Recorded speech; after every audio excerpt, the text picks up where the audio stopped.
Welcome back to Los Angeles. Elite 11 Finals Night 2 rolling on. He's Steve Wiltfong. I'm Josh Pate, but this is five-star USC commit Malachi Nelson with us. Malachi, you just came off the field. What's the night been like? Man, it's been a lot of waiting around. It's been a long night. We were out here a little earlier, watching.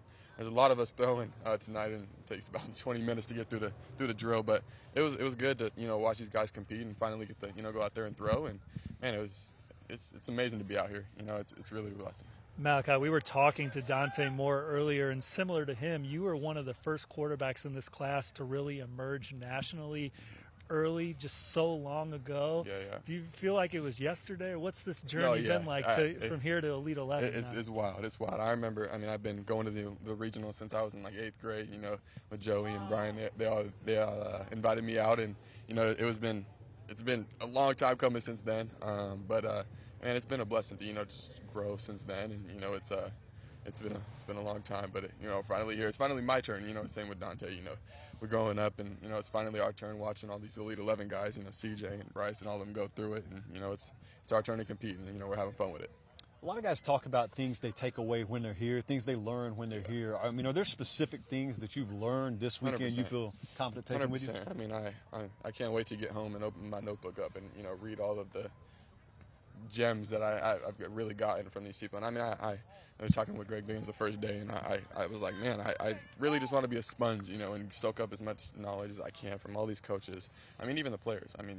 They've all seen different things than I've seen. I've seen different things they're going to see, and we've gone through things that some of these guys are going to go through, and just start telling them, hey, I do this way, try this, and you start learning and picking up on things that some of these guys do, and it's a fun place to be. It's a fun place to be. One of the words always thrown around with blue chip quarterbacks is quarterback dominoes, and you were one of the main guys that the top programs in the country targeted early.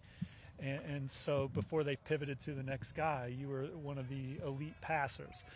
Lincoln Riley's the guy that you committed to at Oklahoma and then followed him to USC. Did you click with Coach Riley first?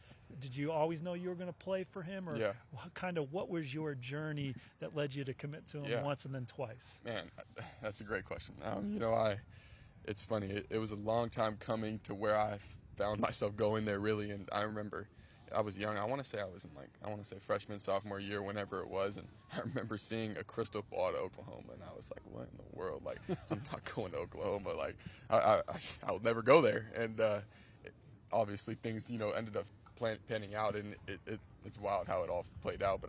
And then the same thing happened when I was at Oklahoma, and me and Malachi Lemon, who's now obviously committed to USC with me as well, we were like, man, did you see that USC game? They had nobody in the stands. Like, man, it's dead over there. And I'm not even lying. It was that same day.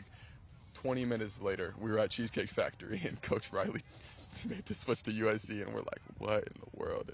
And it sounds like a movie, because it really almost was, the way it played out. And him coming to our hometown and, getting to put on for our city, really, it's a blessing. How quickly did Coach Riley reach out to you after you see the news at Cheesecake Factory to him reaching out to you? Because obviously you're his guy. Yeah. And then what do you love about him so much? No, he, from the jump, I think it was my freshman year, really, when I started to, like, man, this guy, he's good. Like, it was when my freshman year, and he had not offered me yet. We had talked, and he's like, yeah, you're all right. I had all the offers, right?